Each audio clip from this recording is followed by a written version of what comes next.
Welcome to Authors Alcove for Fantasy Writers. I am so super excited to share with you about my latest project. As I've already shared with you, I have been working on finishing up my first middle grade fantasy novel. So when my friend and developmental editor, Rebecca Hartwell, right there, suggested a new series where she's going to walk me through how to self-edit my work and turn my good story into a great one, I jumped at the chance. So drum roll, please. Today, I'm excited to announce that the start of a weekly Story Savvy series, which will span the entire year of 2025, where I get to ask Rebecca, a developmental editor of Heartbound Editing, all the questions we all want to know about self-editing our own work. So I hope you guys enjoy and learn something from who I think has a brilliant mind and truly understands the art of storytelling. Hi, my name is Agnes Wolfe, an aspiring fantasy author who hopes to release her first middle grade fantasy later this year, and also host and founder of Authors Alcove. I'm excited to be here for our very first week of the Story Savvy series, where we get to dive deep into one of the most important and often overlooked aspects of writing, knowing your audience. And I get to speak with developmental editor who has helped dozens of authors refine their books. Rebecca? Hello. Like she said, I am the developmental editor behind Heartbound Editing. I am so excited to do this series with you, and for today, I'm excited to go over defining the target audience for your book broadly and specifically, how to figure that out if you don't yet know, and why it matters so much both writing and editing your story. By the end of this episode, you'll hopefully feel confident identifying who you are writing for and how that should affect the story you are writing or editing. So, Agnes, have you ever felt stuck in trying to figure out who your book is really for?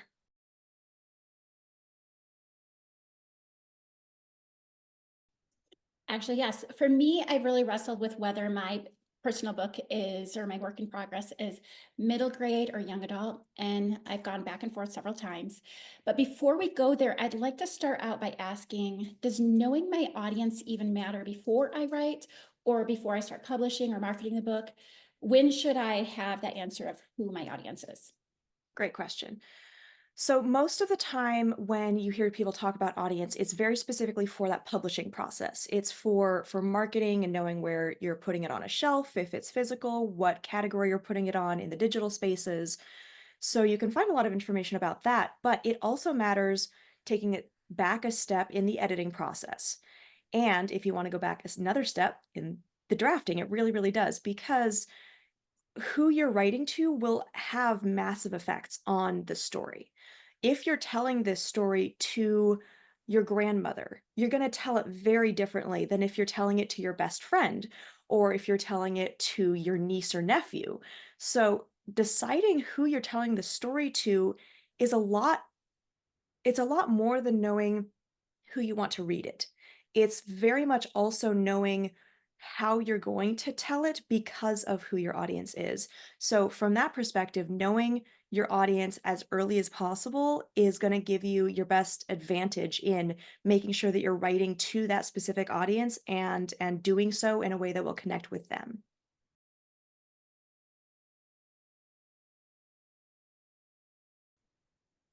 So, why does the question of audience matter for the actual storytelling part? Because when we're like I said, when you're telling a story to different people, you're gonna tell it differently. So that matters if you're sitting across a table from them, it matters if you're talking on the phone with them, and it matters when you're writing books. So knowing your audience ahead of time will affect the choices that you make as you go through the story. It will affect what person, what tense, what, style you choose to tell the story, and that's why that audience matters to the story more than the marketing.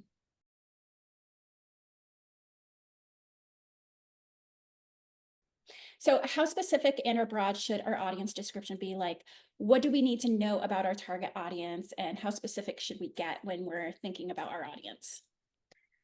So you can go broad, and a lot of genre writers, particularly in romance, which is my niche, will just go broad. They'll say, "Hey, I'm writing to, women 30 to 45 in America," whatever sort of just broad spectrum.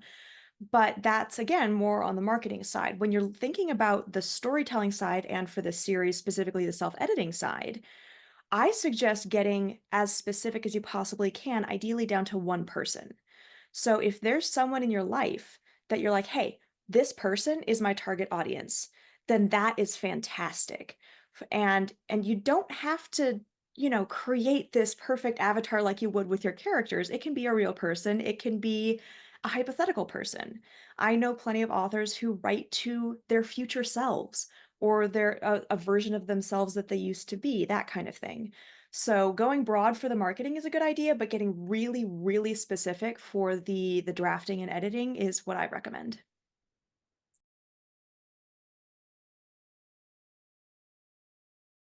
So I want to know if I am targeting middle grade fantasy readers or young adult fantasy readers. Like I have war, like how specific do I can be? And then it's 87,000 words, which is huge, except for that's like for JK Rowling, and I'm not JK Rowling. Like, is that okay? Because that seems like a little bit more young adult, or is it still middle grade? And then there is a little hint of romance, but like where is that line cut? Like I know that's a lot of questions, but just Yeah. kind of what are the dynamics that make a middle grade versus a young adult? So for this week's topic, we're talking specifically about audience, and for that, I'm going to ask you, what age of reader do you want to read this book? Do you want it to be like middle grade, which I think is about 8 to 14, or do you want it to be young adult, which is more into the teens? I was thinking like on the higher end of the 8 to 14. So like Okay. that is what I was thinking. So the thing with middle grade and YA, moving into adult, once you go the next step up, is a lot of that has to do with sort of like the PG rating. So for middle grade, you really want everything to be sort of accessible to people of that age. But then with YA, you want to then move up and not patronize as much maybe, and that's when you can really start introducing more romance and more sort of difficult topics, but you still want to do so in a sort of child-friendly way.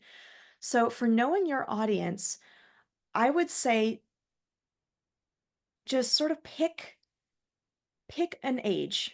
Like, again, this is about knowing your audience. So pick one age, not a range, not a concept, but an actual, let's say, 12-year-old that you know, and talk to them and see sort of like where they are. What are they wanting to read? What do you mention? They go, "Ew, I don't want to read that."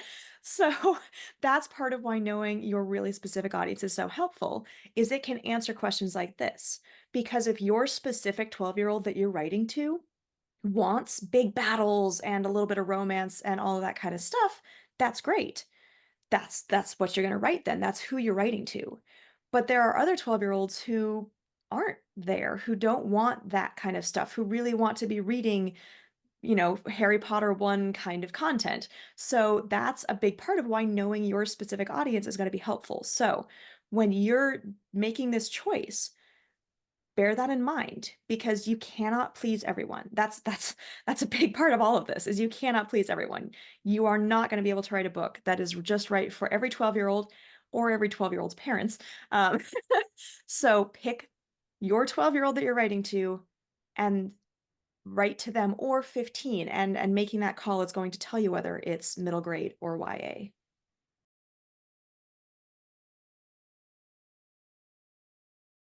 So you just brought up that writing for middle grade parents. So my next question is, if my primary reader is middle grade fantasy readers, Mhm. who else am I targeting? Like I'm assuming parents, because I know myself when with my preteen, I wanted to know what my kids were reading. And how Exactly. much should I think about that while writing marketing and publishing? So 12-year-olds or the whole middle grade section are probably not picking any of their own books. This might be different if they have like a school library, but even then, there's an adult who curated that collection. So I definitely recommend that if you're writing middle grade or YA to a lesser extent, you have to market to parents and librarians and teachers as much as anyone else. And I know middle grade authors who almost exclusively write to catch the attention and hook the interest of the adults in these children's lives by putting in all kinds of sort of educational material and talking about how this book, subtly talks about whatever topic they want to sort of bring to the readers. So once you get into YA, you've got a bit more space because I know by the time I was 14, 15, 16, I was going to the library by myself and getting whatever I wanted to out of the YA fantasy section. But yeah, marketing specifically to adults is definitely something to bear in mind when you're thinking about what you're writing and how you're going to present it.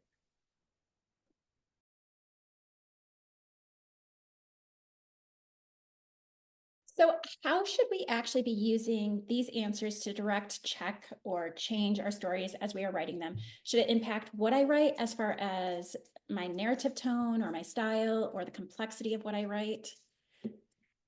So, starting at the beginning with drafting and planning and all of that kind of thing, having that single audience member, which StoryGrid calls Sam. So forgive me if I accidentally just say that offhand. Knowing your single audience member will help you decide what to describe and what to not bother describing. It's going to help you decide what characters to include. It's going to help you decide pretty much all of the major considerations for a book. And we'll get to genre in the next two episodes in this series, but for right now, again, imagine the difference of telling a story about something that happened to you in your life to your grandmother versus a child. You're going to tell your grandmother and this child and your best friend different details. You're not going to tell your grandmother things that you tell your best friend, and you're going to tell the kid things in a very different way than you would tell your grandmother. So, knowing that audience member at the drafting and planning stage is going to help you know what to include, what to do. It's really a great sort of magnetic north for deciding where your story is going. Moving forward into the self-editing stage, which is what we're mostly talking about here, it's a lot of the same thing, but more in the curation mindset. So rather than deciding what to put in or what not to put in, you're now looking at what to add or what to scrap. So again, knowing your single audience member and imagining them sitting across the table from you and you're telling them the story that you're writing is going to be helpful in knowing, okay, well, this paragraph goes way off into details about this thing that my audience, that person is not going to care about. So I'm going to take that out. And then, a chapter later, maybe you'll hit a point where you realize that you skipped over something that you know about that you can take for granted, but your audience member, that person right there, is going to need those details because they don't have the same life experience as you do. And then obviously going forward into the marketing, knowing your audience is going to have a lot of effect on how you write your blurb, your cover, your title, all that kind of thing.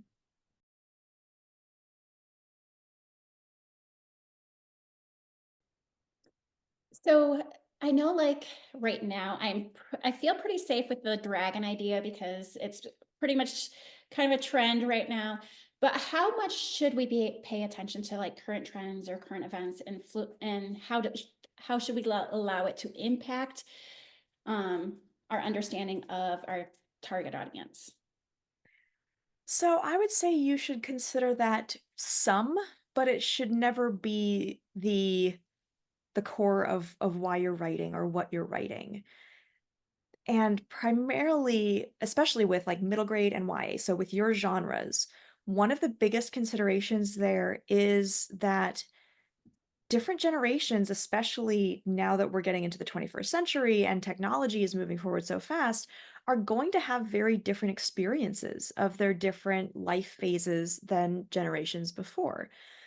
Let's say I'm comparing my upbringing, so we'll say middle grade ages about 8 to 14, comparing my life in those years to even my grandmother's is a wild difference for what we were being taught, for what we were doing with our lives, for how we were seeing our futures, what topics were being discussed in the household, what topics we were processing within ourselves.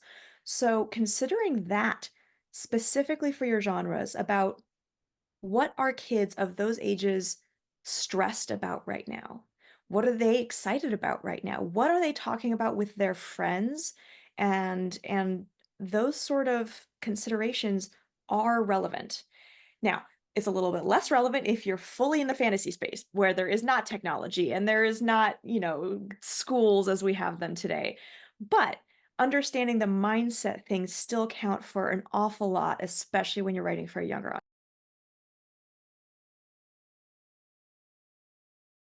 audience. I know that that actually really resonates with me as a beta reader because I do know that when I'm reading middle grade and young adult books, I can tell, like, I cringe when I can tell how old the author is. I'm like, Exactly. "Ew, you didn't do that." I definitely can relate to that. And yeah, but I wanted to go on to the next question. What happens when you don't know your audience? For example, somebody who doesn't realize, how great these kids are now. They're witty, they're compassionate, they're intelligent. They have a freedom of speech that we don't have. At least I did not have growing up. Yeah. And I think that, you're a little younger than me, so you probably had a little bit more freedom of speech than I did, as far as like what you said in front of parents, what you said in front of other places. But what happens if you don't know your audience? And what are some of the biggest mistakes you personally have seen as a developmental editor when they don't have quite a clear idea of who their audience is? That is a great question. And I think you've already touched on sort of the major theme that I see in that, which is that the people who are most likely to pick up the book and read it are going to do so and not feel like the book was meant for them. So if it's middle grade, it could be a case of talking down to their audience and being patronizing and, like you were saying, just not understanding that their reader is this like real, vibrant, complex person. And expanding into more adult genres, it would be like writing a romance novel that doesn't have a happily ever after or a happily for now. That is your audience. You are writing to someone who likes reading romance, and people who like reading romance read it for that happy ending. So, knowing your audience will help you talk to them in a way that they will appreciate and give them what they're looking for, which we'll go over in much more depth next week with the genre topic. But the biggest mistake of not knowing your audience is making them feel like the book wasn't written to them or for them, and they're going to not finish it or not speak highly of it when they're done because you were actually telling the story to someone else. You had some other audience than the one you meant to be writing to in mind when you were writing it. Often, you're just trying to write it to yourself rather than your actual audience, and it won't connect and it won't be something that they recommend. So knowing your audience will help you get to where when that person or that kind of person reads the story, they feel like you are talking to them. And that counts for so much in liking a book, recommending a book, all of those things.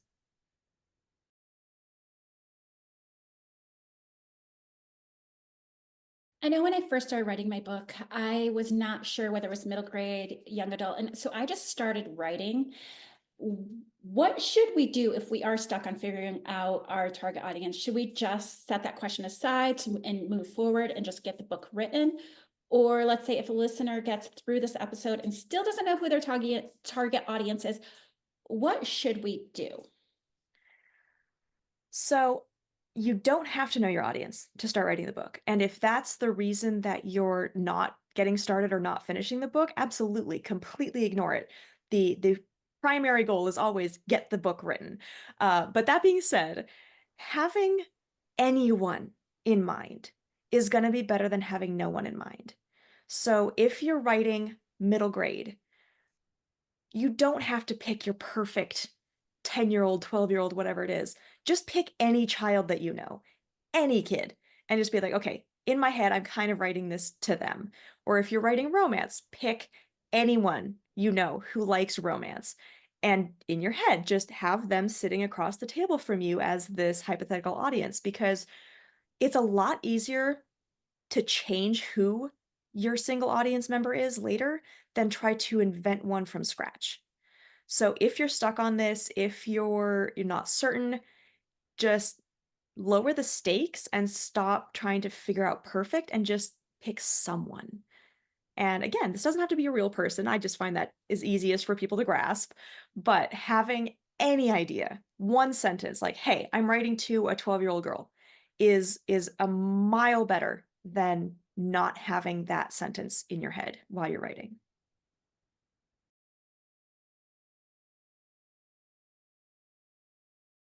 I know we do need to wrap up, but I did want to ask one last question. What's the difference between knowing my audience and knowing my genre? If I know my audience, does that dictate what my genre is? So there is a lot of overlap, which we've already seen talking about this in this episode. But not all romance readers are women, and not all women are romance readers, if that makes sense. So if you know that you're writing YA, that is genre to some extent, and we'll get into content versus marketing genres next week. But it doesn't actually tell you much about the story that's being told. It tells you who the audience is. So, genre gets much deeper into what is the content of the story. Is there going to be romance? Is there going to be action? Is there going to be mystery? Whereas your audience is just an individual that might be into that. So, when you're marketing to YA, what you're doing is saying, here's this big group of people that I'm marketing to. But I'm going to announce my genre so that the people within that group who want fantasy, who want dragons, who want a little bit of romance, will then see that and pick it for themselves. So, knowing your audience is knowing who might want your book.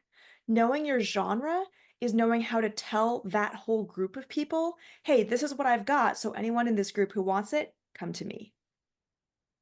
Does that make Well, thank sense? you. Yes, it does. Thank you very much. It has helped me so much. I really do appreciate it. Of course.